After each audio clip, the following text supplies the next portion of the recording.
Imagine discovering a secret that forever changed how one of humanity's greatest writers understood love and betrayal. Leo Tolstoy walked through the blood-soaked fields of the Crimean War, not only as a soldier, but as a sharp observer of the human soul. There, among corpses, smoke, and desperate cries, he noticed something society preferred to ignore. When the world collapses, female loyalty reveals its darkest side. Soldiers dying without a single letter, while others, marked by disgrace, received eternal vows of devotion. Why were some forgotten, while others, condemned and disgraced, were exalted in the hearts of women? Tolstoy uncovered a disturbing pattern that would later shape masterpieces like War and Peace and Anna Karenina, a knowledge born not only from gunpowder, but from the silence of broken promises. Prepare to discover what war taught Tolstoy about the hearts of women, a truth so raw and uncomfortable that it challenges everything we believe about love and loyalty.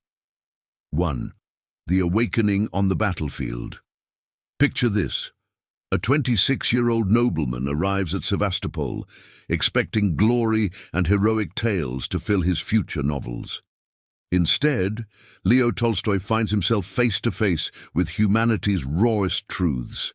The stench of gangrene mingles with gunpowder smoke as he walks through military hospitals, observing something that will haunt him forever. The wounded soldiers lie in rows, some crying for their mothers, others accepting death with frightening calm. But what catches his attention isn't the men, it's the women moving between the beds like shadows. These aren't the refined ladies from Moscow salons. These are faces marked by sleepless nights, hands stained with blood, eyes that have seen too much. At first glance, they seem like angels of mercy. Nurses, volunteers, wives who followed their husbands to war. But as days pass, Tolstoy begins to notice patterns that disturb his romantic notions about feminine devotion. Some beds receive constant attention, gentle caresses, whispered words of love. Others remain empty of visitors, despite containing men who were once considered honorable. The mystery deepens when he realizes it's not virtue that attracts these women's devotion. The soldiers receiving the most care aren't the heroes or the pure-hearted. They're often the ones with dark pasts, violent histories, men whose society had already condemned before the war began. Men who should have been forgotten, abandoned, left to die alone. Why would a woman choose to hold the hand of a murderer while ignoring the plea of an honest farmer? Why dedicate sleepless nights to someone who had betrayed trust while walking past those who had lived with honor? This contradiction challenges everything Tolstoy believed about the female heart. The answer begins to emerge through conversations overheard in the darkness of those hospital tents. These women speak of their men not as saints, but as wounded animals who need them. They're drawn not to perfection, but to the kind of brokenness that makes a man completely dependent. There's a power in being the only light in someone's darkness, the only hope for a soul everyone else has written off. Tolstoy starts to see a disturbing pattern. Women are naturally drawn to men who need saving, not men who are already whole. The respectable officer receives polite care, professional attention. But the broken soldier, the one with scars inside and out, becomes the center of obsessive devotion.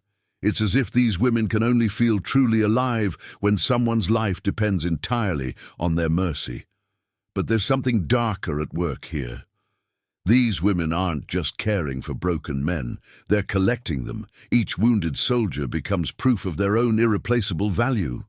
Who else would love a killer? Who else would stay with someone marked by shame? This creates a bond stronger than any wedding vow, because it's built on mutual recognition of darkness rather than shared illusion of light. The battlefield becomes a laboratory for understanding human nature, stripped of its social masks. When death lurks around every corner, pretenses fall away. The women who thrive in this environment aren't the ones who believe in fairy tales. They're the ones who understand that real power comes from being needed, not from being wanted. Tolstoy watches this dynamic with growing fascination and horror. He realizes that conventional morality has nothing to do with genuine loyalty. The deepest bonds are formed not in churches or drawing rooms, but in the spaces where society's rules no longer apply, where survival trumps reputation and dependency matters more than respectability. This revelation shocks him to his core. Everything his aristocratic upbringing taught him about feminine virtue crumbles in these blood-soaked tents. The women who capture hearts aren't the pure ones. They're the ones who can embrace impurity without losing themselves. They understand that true intimacy requires witnessing someone at their worst and choosing to stay anyway. As winter approaches and the war drags on, Tolstoy finds himself both attracted to and repelled by this discovery. He's seeing the female soul as it really is, not the idealized version society promotes, but the raw, primal force that has kept humanity alive through its darkest hours. It's simultaneously magnificent and terrifying, holy and profane. This knowledge will poison every romantic relationship he'll ever have. How can he now trust a woman's devotion, knowing it might stem from his weakness rather than his strength? How can he believe in love that seems to require brokenness to truly flourish? The innocent young man who arrived at Sevastopol dies in those hospital tents, replaced by someone who understands the terrible truth about human hearts. 2. The woman who never abandons. The candlelight flickers in the makeshift hospital as Tolstoy observes a scene that will reshape his understanding of female loyalty forever. A woman sits beside a bed where a man lies dying, not from enemy bullets, but from a fever brought on by his own reckless choices. This soldier had deserted twice, stolen from his comrades, and brought shame upon his unit. Yet here she remains, cooling his forehead with wet cloths, whispering prayers into the darkness. This isn't an isolated incident. Throughout the hospital, Tolstoy notices that the most devoted women are those caring for men whom everyone else has given up on. While respectable soldiers lie alone, these broken men receive attention that borders on worship. It defies every social rule he's ever learned about feminine virtue and proper behavior. The woman beside the dying deserter hasn't eaten in 2 days. Her dress is torn, her face gaunt with exhaustion, yet she refuses to leave his side. When other nurses offer to take over, she shakes her head with fierce determination. This isn't duty, it's possession. She has claimed this broken soul as her own, and nothing in heaven or earth will make her abandon her post. What drives such devotion to the undeserving? Tolstoy begins to understand that abandonment and loyalty are connected in ways society refuses to acknowledge. The woman who never abandons isn't motivated by virtue. She's motivated by the intoxicating power of being irreplaceable. Anyone can love a hero, but only she can love this particular monster. This creates a psychological trap more binding than any marriage contract. The man becomes completely dependent on her mercy, while she becomes addicted to being his savior. It's a dance of mutual destruction disguised as love. He destroys himself, knowing she'll be there to pick up the pieces, while she enables his destruction because it proves how much he needs her. The psychology runs deeper than simple kindness. These women have discovered that conditional love is weak love. Anyone can be faithful to a faithful partner, honest with an honest partner, loyal to a loyal partner. But to remain devoted to someone who has betrayed everyone else, that's a demonstration of love so extreme it approaches the divine. But there's manipulation hidden in this apparent selflessness. By never abandoning her broken man, the woman ensures that he can never fully recover or become independent. His healing would threaten her identity as his savior. His strength would challenge her role as his only source of light. So she keeps him weak enough to need her, damaged enough to depend on her. The war environment amplifies these dynamics because normal social support systems have collapsed. There are no family members to intervene, no church communities to provide alternative perspectives, no legal systems to enforce healthy boundaries. It's just two people locked in a cycle of destruction and salvation, playing out an ancient drama without interference. Tolstoy realizes he's witnessing something primal, a maternal instinct twisted into something both beautiful and terrifying. The mother who protects her child regardless of what he's done, taken to its logical extreme. Society calls this unconditional love, but Tolstoy sees the conditions hidden within it. Love that demands brokenness, devotion that requires degradation. The most disturbing part isn't that these women choose damaged men, it's that they seem to prefer the damage to any possibility of healing. They're not trying to fix their partners, they're trying to manage their destruction in a way that maximizes their own importance. It's love as control, devotion as domination. Yet there's something magnificent about their refusal to quit. In a world where people abandon relationships over minor inconveniences, these women demonstrate what it looks like to truly commit. Their loyalty may be twisted, but it's unbreakable.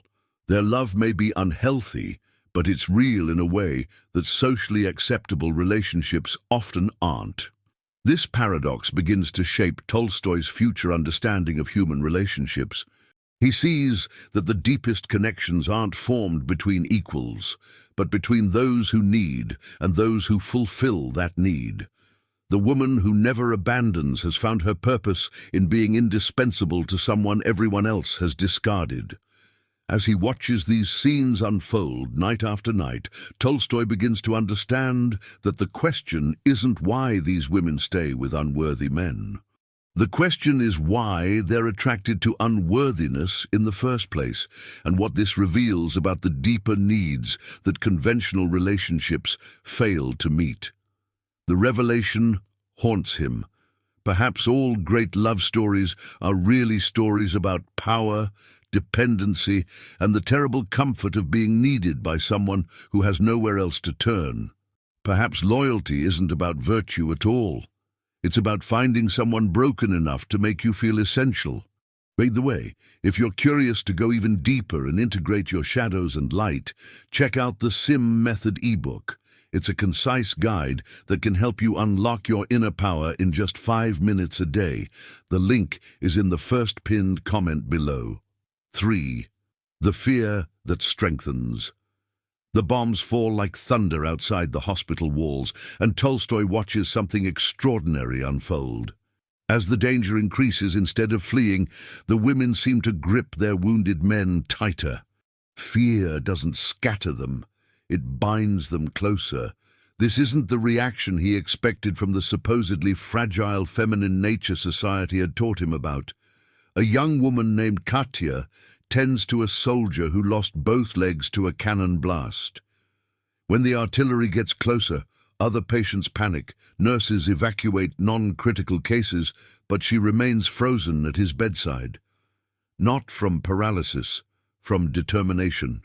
The fear in her eyes isn't about death. It's about the possibility that someone else might take her place as his protector. Tolstoy realizes he's witnessing fear transformed into possession. These women aren't staying despite the danger, they're staying because of it. The threat of loss makes their grip on these broken men even stronger. It's as if they need the crisis to justify the intensity of their devotion. The psychology becomes clearer as he observes night after night. When everything is stable, love can seem optional, negotiable. But when death lurks around every corner, suddenly the woman's presence becomes essential. The wounded soldier can't question why she's there.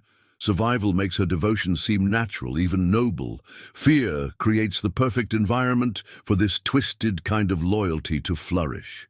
The man can't leave because he's physically helpless. The woman won't leave because she's emotionally addicted to being needed.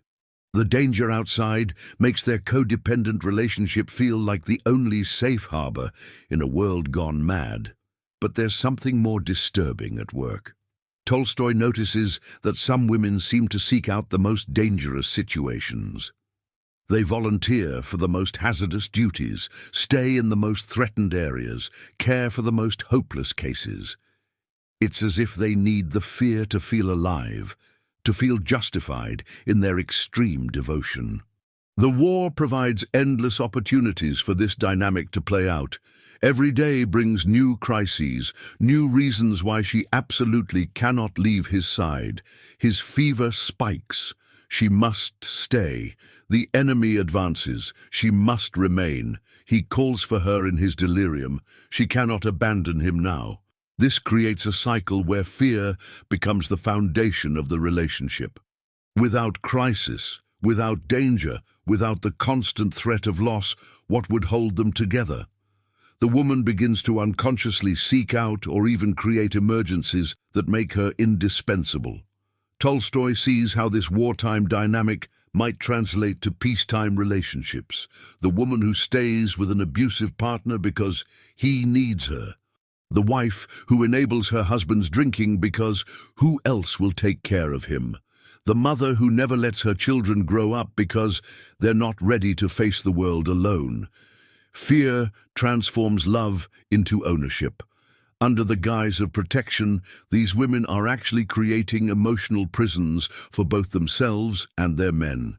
They become addicted to being the rescuer, while the men become dependent on being rescued. Both are trapped, but both mistake their cage for safety. The most chilling observation comes when Tolstoy watches what happens during the rare moments of peace. When the shelling stops, when the immediate danger passes, these relationships don't relax. They become tense. The women seem almost disappointed when their men show signs of recovery or independence. They need the crisis to justify their intense control. He begins to understand that some women don't want to heal their broken men. They want to manage their brokenness. Healing would eliminate their purpose, their power, their identity as the indispensable savior, so they keep their partners weak enough to need them, scared enough to depend on them. This revelation disturbs Tolstoy deeply. He's seeing how fear can be weaponized in relationships, how crisis can become a tool of control disguised as care. The women who seemed like angels of mercy are revealed to be something far more complex and dangerous. The battlefield teaches him that some people are drawn to chaos not to end it, but to be the one who makes it bearable. They don't want to solve problems, they want to be essential to managing problems. Fear becomes their ally, crisis becomes their opportunity, and other people's weakness becomes their strength. As he processes these observations, Tolstoy realizes he's discovered something that will haunt relationships forever. The terrible truth that some love requires crisis to survive, that some devotion feeds on fear, and that the people who seem most caring might actually be the ones who need others to remain helpless. 4. When pain becomes power. Blood stains the wooden floor as Tolstoy witnesses a scene that will forever change his understanding of feminine strength. A woman sits beside a soldier whose wounds have reopened, causing him excruciating pain. But instead of calling for the doctor, she holds his hand and whispers, "Only I understand your suffering. Only I can help you through this." This isn't compassion, it's conquest. The man's agony becomes her territory, his helplessness becomes her dominance. Tolstoy watches in fascination and horror as pain transforms into the ultimate currency of control. Throughout the hospital, he observes this pattern repeating.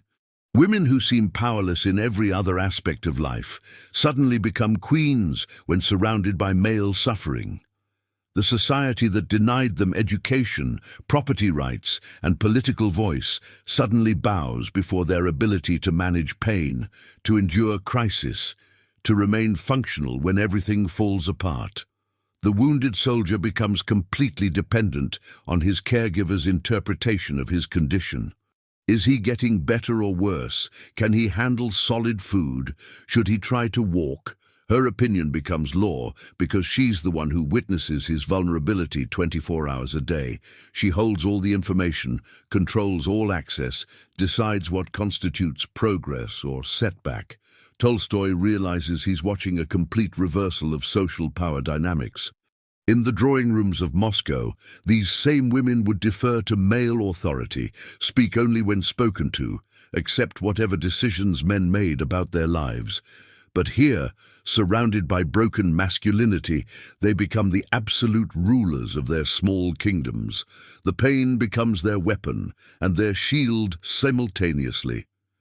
Any challenge to their authority can be met with, "You don't understand his suffering like I do." Any suggestion that their care might be excessive becomes an attack on their sacrifice. "How dare you question my devotion when I've given up everything for him?" But the most disturbing aspect isn't how they use others' pain. It's how they use their own. These women seem to collect suffering like trophies. The sleepless nights, the missed meals, the exhaustion, the emotional strain, all become proof of their superior love, their deeper commitment, their greater virtue. They compete with each other through displays of self-sacrifice. Who has stayed awake longer? Who has eaten less? Who has endured more hardship for her man? The suffering becomes a twisted form of status symbol, proof that her love is more authentic, more complete than anyone else's. Tolstoy sees how this dynamic poisons the healing process. The woman who has invested her identity in being the only one who can handle her man's pain has no incentive for him to actually recover. His improvement threatens her importance, his independence challenges her control. So she unconsciously sabotages progress, interprets setbacks as proof that her constant vigilance is necessary. The men, meanwhile, learn to perform their pain for female attention. The soldier who groans loudest gets the most care. The patient who seems most helpless receives the most devotion. They discover that vulnerability is rewarded while strength is ignored, so they remain weak to maintain their supply of nurturing. This creates a marketplace of suffering where both parties trade in misery. She provides care in exchange for being needed. He provides helplessness in exchange for attention. Neither wants to end the transaction because both have become addicted to their roles. The war environment amplifies this dynamic because genuine suffering is everywhere, making it easy to confuse authentic need with manufactured crisis. The woman who started by responding to real emergencies gradually begins creating emergencies to maintain her position as the indispensable rescuer. Tolstoy watches one woman actually seem disappointed when her soldier's condition improves. She finds new symptoms to worry about, new complications to manage, new reasons why he absolutely cannot manage without her constant attention. His pain has become her purpose, and she'll fight to preserve both. This observation will influence his future female characters, women who are simultaneously victims and victimizers, who use their own suffering as justification for controlling others, who transform pain into power through elaborate psychological manipulations. He begins to understand that some relationships are built not on mutual strength, but on mutual weakness, carefully managed to maintain dependence. The woman becomes indispensable, not through her capabilities, but through others' incapacities that she helps maintain. The most chilling realization comes when Tolstoy recognizes this pattern in his own family relationships. His mother's martyrdom, his sister's dramatic illnesses that always seemed to coincide with moments when attention might be focused elsewhere.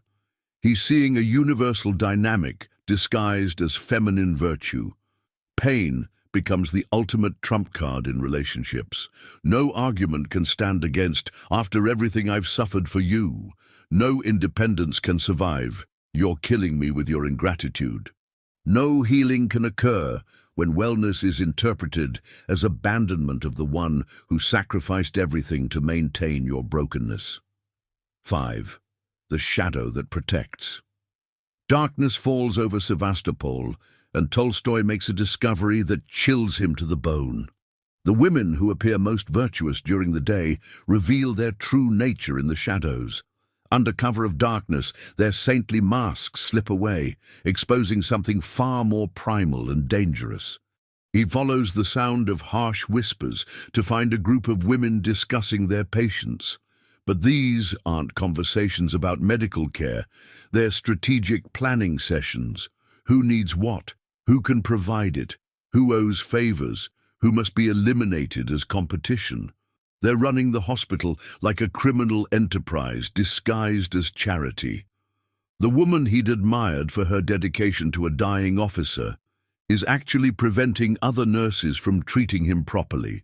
She spreads rumors about their incompetence, sabotages their efforts, ensures that he remains dependent on her alone. Her devotion isn't selfless, it's possessive to the point of murder.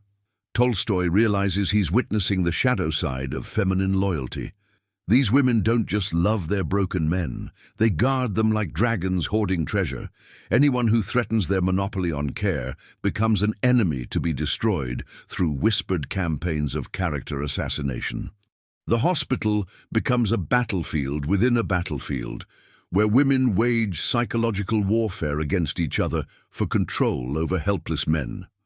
They use gossip as weapons, spread false information about treatments, and undermine each other's credibility with surgical precision. But the most disturbing discovery comes when Tolstoy observes what these women do to their own patients who show signs of recovery. A soldier begins walking again. Suddenly, his caregiver finds new reasons to keep him bedridden. Another starts thinking clearly. His devoted nurse discovers symptoms of mental instability that require constant supervision. They're not healing these men, they're farming them, keeping them just sick enough to need care, just broken enough to be grateful, just helpless enough to never leave. It's a form of emotional agriculture where human suffering is the crop and feminine devotion is the harvest. The darkness reveals the true nature of their protection. They don't protect these men from harm, they protect their access to these men from interference. Their vigilance isn't about preventing danger, it's about preventing independence. Tolstoy watches one woman literally poison another patient who was receiving too much attention from multiple caregivers. Not enough to kill him, just enough to make him sicker, more dependent, more in need of her exclusive care. Her love is literally toxic, but she believes it's the purest form of devotion. The shadow side operates through a code of unspoken rules. Never admit that your patient is improving. Always find new problems that require your unique skills. Eliminate competition through any means necessary. Make yourself indispensable by making everyone else incompetent or unavailable. These women have created a parallel power structure that operates in the darkness while maintaining plausible deniability in the light. During the day, they're angels of mercy. At night, they're calculating predators who view human suffering as their territory to be defended at any cost. The most chilling aspect is how they justify their behavior. They genuinely believe they're the only ones who truly care, who really understand, who can properly handle their patients' needs. Everyone else is either incompetent or has ulterior motives. Only their love is pure, even when it involves sabotage, poisoning, and psychological manipulation. Tolstoy sees how the shadow side protects itself through moral superiority. Any criticism becomes evidence of the critic's callousness. Any suggestion of inappropriate behavior is met with outraged claims of superior virtue. They use their reputation for selflessness as armor against accountability. This dynamic creates a perfect storm where the most controlling women appear to be the most caring, where the most destructive behaviors are disguised as protective instincts, where the most manipulative personalities are celebrated as examples of feminine devotion. The darkness also reveals how these women maintain their power through information control. They become the sole interpreters of their patients' conditions, needs, and progress. Anyone who wants to understand what's happening must go through them, giving them complete control over the narrative. Tolstoy begins to understand that some forms of love are actually sophisticated forms of imprisonment. The woman who never leaves your side isn't necessarily devoted. She might be your guard. The one who anticipates your every need might be creating those needs. The one who protects you from everyone else might be protecting her control over you. This shadow dynamic will haunt his understanding of relationships forever. He's seeing how genuine care can be weaponized, how protection can become possession, how love itself can become a form of violence disguised as virtue. The most disturbing realization comes when he recognizes that these women aren't evil. They're human. They're responding to powerlessness by seizing control wherever they can find it. Their methods are terrible, but their motivation is understandable. They've found a way to matter, to be essential, to have power in a world that otherwise renders them invisible. 6. The instinct that nobody sees. A scream pierces the night air, and Tolstoy rushes toward the sound. What he finds defies everything he thought he knew about maternal instinct. A woman cradles a dying soldier, but her tears aren't for his pain. They're for her own impending loss of purpose. The moment he dies, she becomes unnecessary again. This isn't the nurturing instinct society celebrates. It's something far more primitive and self-serving. These women have hijacked maternal behavior and twisted it into a tool for psychological survival. They mother grown men not to help them grow, but to keep them dependent children forever. Tolstoy observes how this instinct operates below the level of conscious thought. The woman automatically infantilizes her patient, speaking to him in baby talk, making decisions for him without consultation, treating his adult opinions as symptoms of confusion. She's not responding to his actual needs. She's responding to her own need to be needed. The dying soldier tries to speak to his brother about his estate, but she shushes him like a feverish child. "Don't worry about such things. Let me handle everything."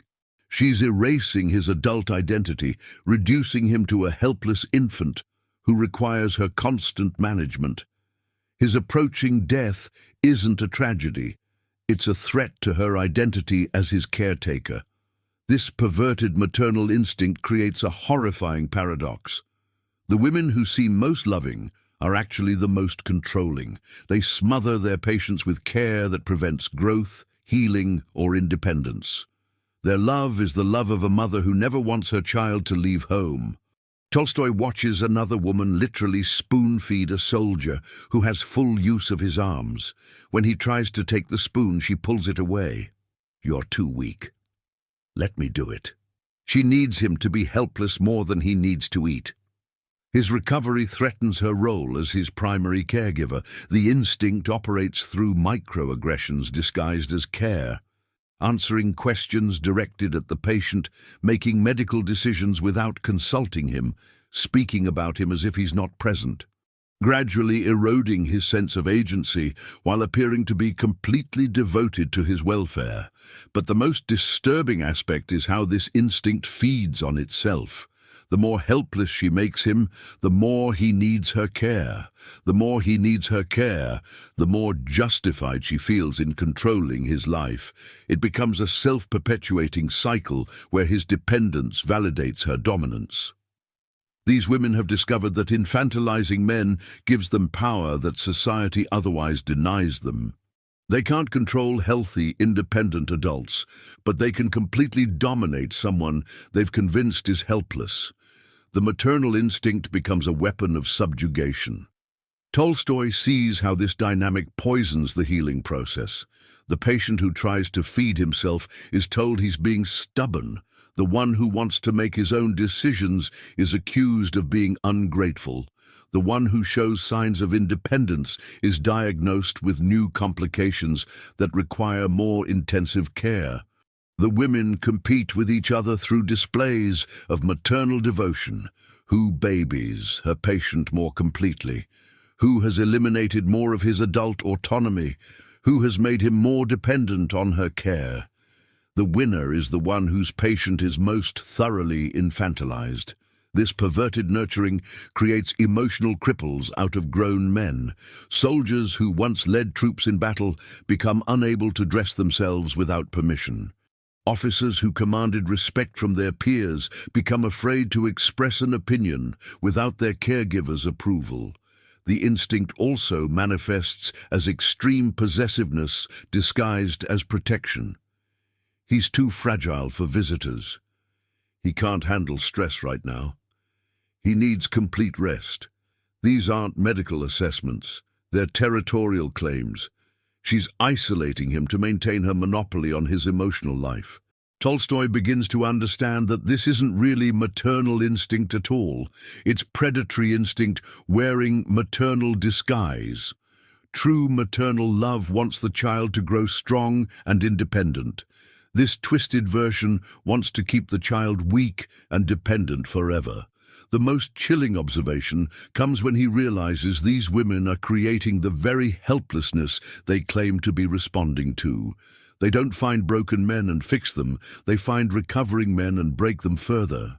Their care is designed to maintain problems, not solve them. This false maternal instinct operates through emotional blackmail. Any resistance to her control is framed as rejection of her love. Any desire for independence is interpreted as ingratitude for her sacrifice. Any attempt at adult behavior is seen as a betrayal of her devotion. The dying soldier she cradles will never recover because she won't allow recovery. His weakness is her strength. His dependence is her purpose. His helplessness is her identity. She's not grieving his approaching death. She's mourning the loss of someone who made her feel essential. Tolstoy recognizes this pattern will extend far beyond the battlefield. The wives who keep their husbands sick, the mothers who sabotage their children's independence, the girlfriends who are attracted only to men who need fixing. The maternal instinct perverted into a tool of control and domination. 7. The strength that comes from weakness. The artillery pounds the city as Tolstoy witnesses something that turns his understanding of power completely upside down. The physically weakest women in the hospital, the ones who seem most fragile, most in need of protection, are actually the ones who wield the most devastating control over the men around them. A pale, delicate woman named Anya can barely lift a water pitcher, yet she commands absolute obedience from a battle-hardened sergeant who once intimidated entire regiments. Her weakness isn't a limitation, it's her weapon. Every frail gesture, every trembling hand, every moment of apparent vulnerability becomes a tool to bind him more tightly to her will. Tolstoy realizes he's observing a complete inversion of traditional power dynamics. These women have discovered that displaying weakness generates more control than demonstrating strength ever could. Their fragility becomes irresistible to men who are trained to protect, to rescue, to provide care for those who appear defenseless. But this isn't genuine weakness, it's weaponized helplessness. Anya times her fainting spells to occur precisely when her patient shows signs of independence. Her headaches mysteriously intensify whenever he receives attention from other nurses. Her tears flow most freely when he expresses any desire that doesn't center around her needs. The sergeant, who once faced enemy fire without flinching, now panics at the sight of her distress. He abandons his own recovery to comfort her, sacrifices his physical therapy to attend to her emotional needs, delays his discharge from the hospital because leaving would mean abandoning someone so obviously fragile. Tolstoy watches this dynamic play out across the ward. The stronger the woman appears, the more easily men dismiss her, but let her display the slightest vulnerability, and suddenly she becomes the center of their universe. Her weakness triggers their protective instincts, and once those instincts are activated, she owns them completely. This strategy is particularly effective on wounded soldiers who are questioning their own masculinity. Unable to fulfill their traditional role as protectors on the battlefield, they're desperate to reclaim that identity through caring for apparently helpless women. Her weakness restores their sense of purpose, making them grateful for the opportunity to serve her. But the most disturbing aspect is how these women manufacture crises to maintain their position. Anya's mysterious illnesses always worsen when her sergeant's attention wavers. Her financial problems become urgent precisely when he receives money from his family. Her emotional breakdowns coincide perfectly with moments when he might focus on his own healing. The weakness becomes a full-time performance that requires constant maintenance. She must always appear on the verge of collapse, always need just a little more help, always be one crisis away from complete breakdown. The moment she appears truly capable, she loses her power over him. Tolstoy sees how this dynamic creates a terrible trap for both parties. She becomes addicted to playing the victim because it's the only source of power she's ever discovered. He becomes addicted to playing the rescuer because it's the only way he can feel strong and valuable. Both are imprisoned in roles that prevent genuine growth or healing. The weakness strategy also operates through comparison. Anya ensures that she always appears more fragile than any other woman in the vicinity. If another woman claims to be tired, she must be exhausted. If someone else has a headache, hers must be a migraine. She wins the competition for male attention by always being the most helpless person in the room. This creates a perverse auction where women bid against each other using their suffering and vulnerability. The prize goes to whoever can appear most desperately in need of rescue, most pitifully unable to cope with life's basic demands, most convincingly helpless without masculine protection. The men, meanwhile, become completely confused about what genuine strength looks like in a woman. They're conditioned to see independence as threatening and vulnerability as attractive. A woman who handles problems competently seems cold and unfeminine, while one who crumbles at the slightest difficulty appears warm and lovable. Tolstoy begins to understand that some women have turned weakness into the ultimate strength. They've discovered that appearing powerless generates more power than any display of competence ever could. Their helplessness becomes their dominance, their fragility becomes their force. The most chilling realization comes when he recognizes that this isn't temporary battlefield behavior. It's a survival strategy that these women will carry into peacetime relationships. They've learned that strength repels while weakness attracts, that capability threatens while incapability charms. This knowledge will poison his future relationships with women.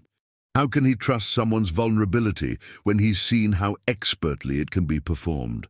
How can he respond to feminine distress when he understands how effectively it can be weaponized? The innocent young man who believed in genuine helplessness dies in these hospital wards. 8. Tolstoy's final secret. The war ends, but Tolstoy's education in human darkness has only just begun. As he prepares to leave Sevastopol, he makes one final devastating discovery that will haunt him for the rest of his life. The women who demonstrated such loyalty to broken men, such devotion to the damaged and disgraced, abandon them the moment better options appear. A supply officer arrives with news that the war is over and reinforcements are coming, healthy, wealthy, prestigious soldiers who will need places to recover. Tolstoy watches in horror as the same women who swore eternal devotion to their wounded patients suddenly find reasons to transfer their affections to men with brighter prospects.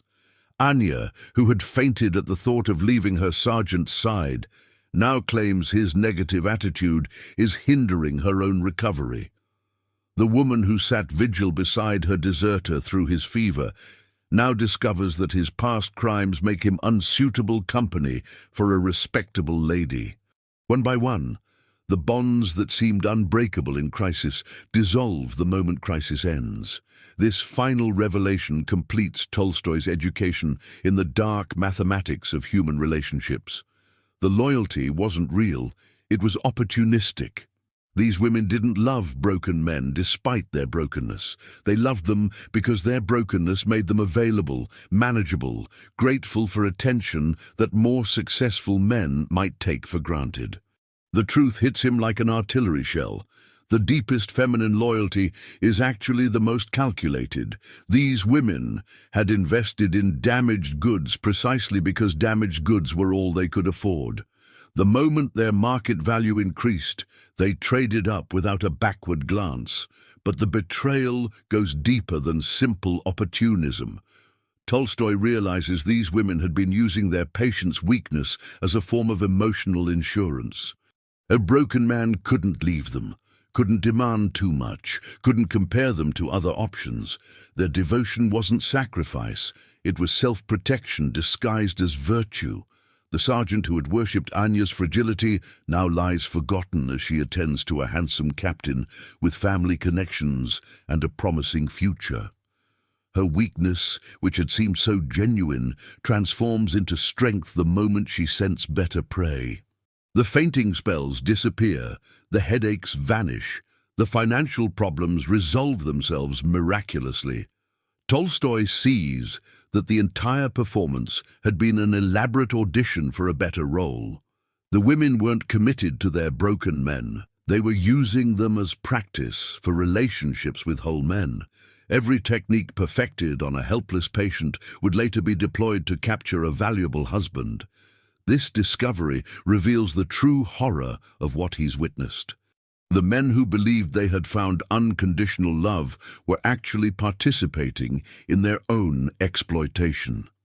Their gratitude for female attention had been harvested, their dependence had been cultivated, their loyalty had been purchased with counterfeit devotion. The women's abandonment strategies are as sophisticated as their attachment techniques had been. They don't leave suddenly. That would expose their true nature. Instead, they gradually withdraw, while making it appear that the men are pushing them away. The victim becomes the villain in his own abandonment story. Anya now speaks sadly about how her sergeant has changed, how his war experiences have made him difficult and demanding. She frames her departure as necessary self-preservation rather than calculated abandonment. The narrative transforms her from betrayer to victim, protecting her reputation while destroying his spirit. Tolstoy understands he's witnessing the ultimate female strategy, loyalty that serves self-interest while appearing selfless, devotion that creates dependency while claiming to offer freedom, love that imprisons while promising liberation. It's manipulation so complete that even the manipulator might believe her own performance. This final lesson will shape everything he writes about human relationships. The women in his novels will carry this terrible knowledge, the understanding that all love is conditional, all loyalty is temporary, all devotion is ultimately selfish. Anna Karenina, Natasha Rostova, all of them will be haunted by this truth. The greatest secret isn't that women are attracted to broken men. It's that they're only attracted to them temporarily, until something better comes along. The loyalty that seemed so pure, so admirable, so worthy of literary celebration was actually the most ruthless form of emotional capitalism. As Tolstoy leaves the battlefield, he carries this knowledge like shrapnel in his soul. He's learned that the deepest feminine loyalty is reserved not for the most deserving men, but for the most useful ones. And when usefulness ends, so does devotion. This understanding will make him one of literature's greatest writers and most tormented men, forever seeking love while knowing too much about its true nature to ever trust it completely. The war taught him that women's hearts aren't mysterious. They're strategic, and perhaps that's the most devastating discovery of all.